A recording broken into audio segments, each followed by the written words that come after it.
à tous, ici Fuxilax et aujourd'hui on se retrouve pour une nouvelle vidéo sur une histoire d'horreur. Encore une fois, on va raconter une histoire d'horreur avec un thème bien spécial qu'on n'a pas encore raconté. La dernière fois, on avait raconté une histoire où tout simplement la personne était poursuivie dans les moyens de transport. Et juste avant ça également, on avait parlé de 3 histoires. Il me semble qu'il y en a une que c'était un mec sur un vélo très tard la nuit.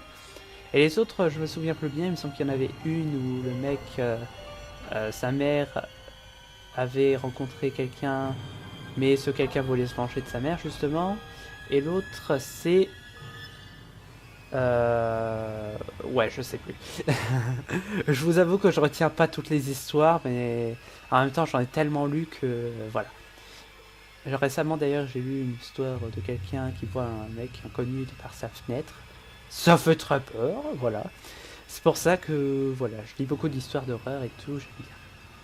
Bref, en tout cas, aujourd'hui, on va raconter une histoire sur un thème bien spécial, le kidnapping. Voilà.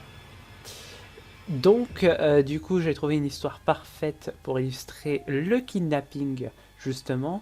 Alors oui, c'est un peu... En fait, une histoire, c'est un peu de la prévention, on va dire. Hein. Parce que mes titres sont un peu, disons, préventifs. Si ça se dit, attends. Oui, c'est ça, ça se dit. Du coup, le titre de l'œuvre... De l'œuvre... Ah, je suis pas en français, moi. Je ne suis pas en littérature, je ne dois pas dire œuvre, je dois dire de cette histoire.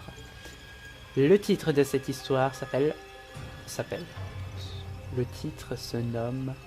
Le titre de cette histoire est... L'enfant perdu.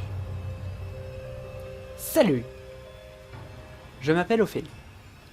J'ai 24 ans aujourd'hui et je vais vous raconter l'histoire qui m'a le plus traumatisé. D'abord, le contexte. J'avais 19 ans et j'étais étudiante dans une université au Canada.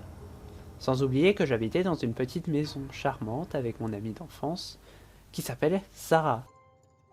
Bref, j'avais fini mes cours vers 20h, 21h et je suis passé à côté d'un petit magasin où j'ai acheté des chips et des sucreries. En sortant, j'ai trouvé un petit garçon de 7-8 ans en train de pleurer près du magasin. Alors comme toute personne normale, j'ai essayé de le calmer et de comprendre la raison de ses pleurs. Il me dit alors, d'une manière très méfiante, qu'il a perdu ses parents et qu'il ne sait plus quoi faire. Donc, j'ai décidé de l'aider, je lui ai demandé gentiment est-ce qu'il connaît le numéro de téléphone de l'un de ses parents, mais il ne me répond pas. Je lui explique alors que je ne lui ferai aucun mal et que j'essayais tout simplement de l'aider. Il se calme enfin et avoue qu'il ne connaît pas le numéro de ses parents. Donc, je commence à me balader dans les rues avec lui à la recherche de ses parents.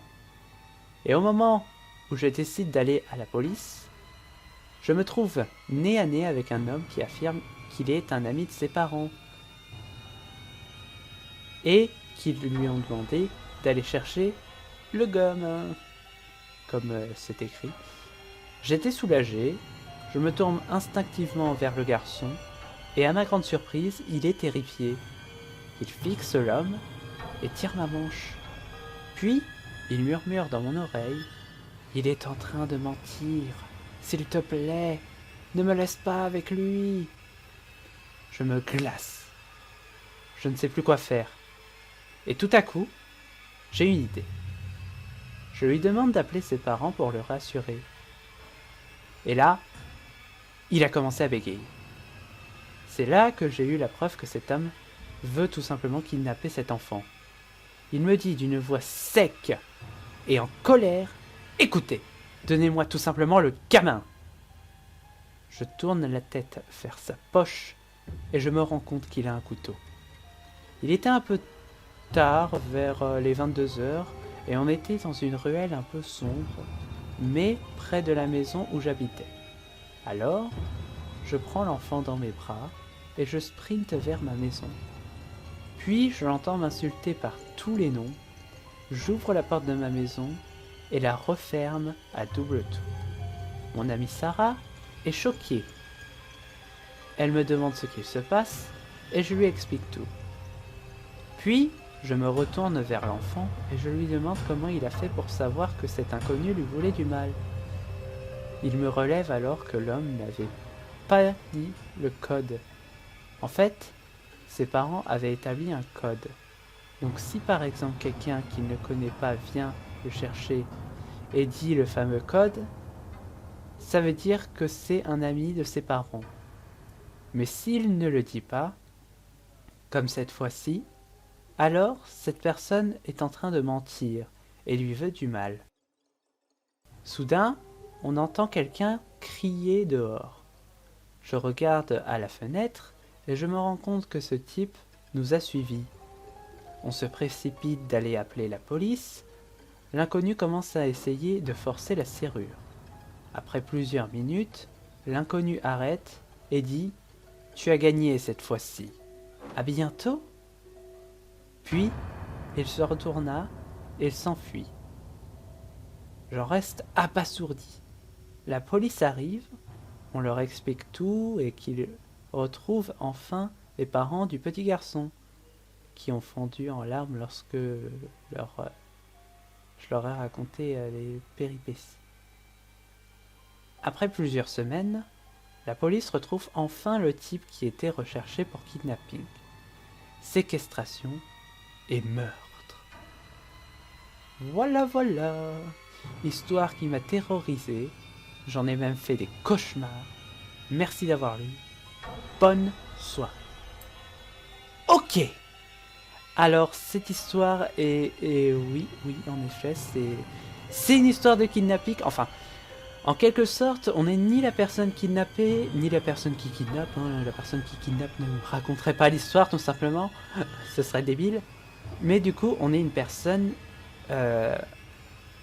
qui sauve l'enfant kidnappé tout simplement. Donc en gros, c'est pas une histoire de police qui retrouve un enfant qui a été kidnappé. Non, c'est une histoire très hasardeuse, c'est-à-dire peut-être que l'enfant avait déjà été kidnappé et que le monsieur est revenu et lui a dit...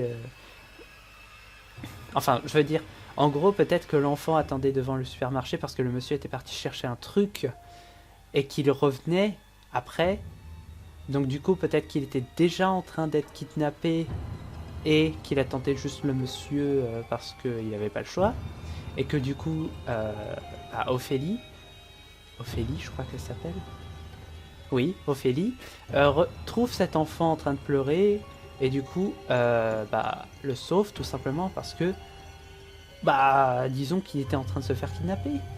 Et du coup, l'homme est revenu peut-être et a dit cet enfant est à moi, blablabla. Et l'enfant, peut-être qu'il avait autre chose qu'un code, hein. Peut-être qu'il savait déjà que l'homme était pas net parce que il l'avait déjà kidnappé juste avant. Parce qu'un enfant, techniquement, quand il est kidnappé, c'est pas plus de 24 heures qu'on le voit dehors. Généralement, l'inconnu le ramène très loin de l'endroit où il y a ses parents et généralement ça finit mal quoi. Donc du coup heureusement que la dame a trouvé cet enfant et qu'elle l'a un peu sauvé, c'est-à-dire qu'elle lui a demandé tous les conseils et tout. D'ailleurs si ça vous arrive aussi, si par exemple vous voyez un enfant pleurer dehors tout seul bien sûr, hein, pas avec quelqu'un ou avec... Parfois, bien sûr, ça peut arriver que dans des magasins, il y ait des enfants qui soient hyper, mais vraiment hyper râleurs et qui arrêtent pas de crier, pleurer, alors que c'est leurs vrais parents et qui veulent partir. Mais parfois, c'est vrai que ça peut être des kidnappeurs. Mais généralement, les enfants, quand c'est leurs parents, ils essayent de taper. Et quand c'est l'inconnu, ils sont un peu choqués, on va dire, et ils essayent de prévenir les gens autour d'eux, mais pas de les taper forcément. Enfin, de taper forcément le kidnappeur. Bref, cette histoire est assez compliquée, mais elle est assez incroyable à la fois. Voilà. Donc du coup, la dame l'a ramené chez sa maison qu'elle vit en colocation avec son amie Sarah. Et du coup, ils ont été voir la police a retrouvé l'enfant, enfin les parents des enfants, de l'enfant, pardon. Donc sûrement que la police a vu que l'enfant était de la ville, parce que généralement, si tu retrouves un enfant dehors, c'est qu'il était dans la ville, enfin c'est que ses parents étaient dans la ville, et qu'il a été kidnappé dans cette ville. Donc sûrement que le kidnappeur devait acheter quelques trucs avant de le prendre et partir très loin. Voilà. Voilà, c'était la petite prévention, on va dire. Donc faites attention, bien sûr, c'est pas que si vous voyez des enfants, hein, c'est vous aussi. S'il y a une personne qui vous dit ah, mon chien est perdu, tu peux m'aider à le trouver ah, est-ce que tu peux monter dans ma voiture pour me montrer le chemin ou encore autre chose, hein. Encore, ça peut être de manière radicale comme viens dans ma voiture et toi tu fuis, tu essayes de trouver de l'aide autour, tu cries carrément. Tu peux crier là, à ce moment-là t'as pas d'autre choix. Mais bon, le mieux c'est d'enregistrer la plaque d'immatriculation de la personne. Franchement, si vous avez quelqu'un qui essaye de vous kidnapper par voiture, prenez en photo la plaque d'immatriculation en prévention. Voilà. On sait jamais, hein, on sait jamais. Bref, si vous avez le temps bien sûr. N'hésitez pas à mettre un pouce bleu si la vidéo vous a plu, si vous voulez que je refasse une autre vidéo comme ça, bah dites-moi dans les commentaires, même si je la referai, sûrement. J'adore ce concept de vidéo. N'hésitez pas non plus à vous abonner, ainsi que de liker, commenter et partager la vidéo. Oui, je sais, j'ai dit 2 fois liker. Abonnez-vous, c'est le plus important, voilà. Sur ce, moi c'était Fuxilax. Je vous dis bien sûr à la prochaine vidéo. Ciao les amis.